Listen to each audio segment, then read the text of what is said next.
On a stiflingly hot afternoon in late August, at an abandoned oil field 20 miles south of Houston, more than a dozen people hunted for the bodies of dead women.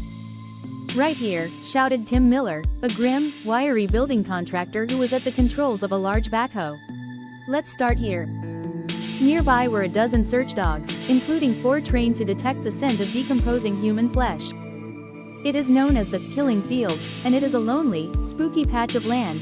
In the stillness of the day you can hear the yips of small wild animals and the distant rumble of traffic along Interstate 45 about a mile away. Since 1984, the remains of 4 young women have been found here, each one nude, on her back, under a tree, with her arms folded.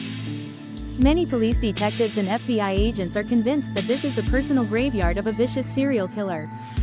And they think they know his identity: Robert Abel, a former NASA engineer who was instrumental in designing the rocket that put the Apollo astronauts into Earth's orbit.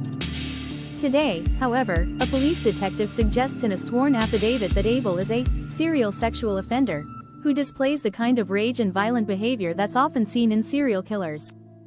In League City, where Abel has lived for 16 years, officers have searched his home and questioned his friends and family. Investigators have flown over his land in helicopters and brought in cadaver dogs to look for bodies. A profiler from the FBI Academy in Quantico, Virginia, has analyzed his relationships with women. Yet there are problems with the allegations against Abel. Not a shred of physical evidence has ever been found linking him to the 4 women found dumped in the oil field. No evidence has been uncovered by any police department that can connect him to the murders they have been investigating. Is it possible that Robert Abel is a cold, calculating murderer, one who is consumed by a twisted need to prey on young women but also patient enough to wait years between attacks, and smart enough to leave almost no clues behind? Or is he a victim of overzealous police work and outright hysteria?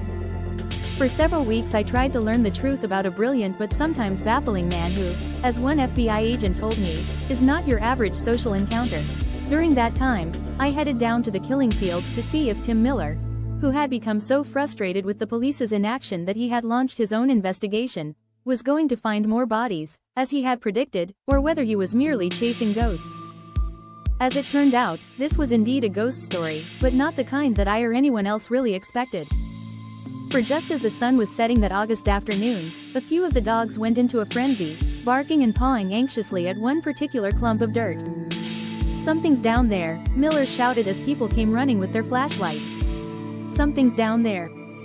You can spend a week driving through the towns south of Houston, visiting the parents of murdered daughters. They greet you at the door, let you inside, and pull out scrapbooks filled with photos. Their girl posing in a soccer uniform, pushing dolls in a stroller, laughing at Showbiz Pizza. They often take you into their daughter's bedroom, many of which still look exactly as they did when the girls were alive. Depending on who's counting, at least 15 and perhaps as many as 30 young females, all of whom resided in the 50-mile stretch of coastal plain between Houston and Galveston, have vanished or been brutally murdered since the early 70s. Law enforcement officials insist that many of the killings, sometimes referred to as the I-45 killings, because most of them have taken place within a few miles of Interstate 45, could have been committed by any number of men. Yet despite a variety of sometimes desperate measures, no arrests have been made. With the passing of the years, it's harder to deny the probability that a serial killer has been at work since as far back as 1971. According to the detective's affidavit, there is little doubt that a single person was responsible for the 4 bodies found in the old oil field located just off a rut-filled dirt road on the outskirts of League City. The first was discovered in April 1984, after a dog owned by a couple living several hundred yards away carried home a human skull and dropped it at the feet of their 3-year-old daughter.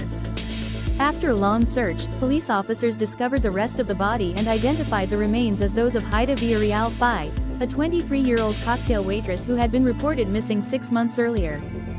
Nearly 2 years later, in February 1986, 4 boys riding their dirt bikes past the oil field smelled a putrid odor and came across another decomposed body about 50 yards from the spot where Haida Fai was found. The victim was never identified and became known as Jane Doe.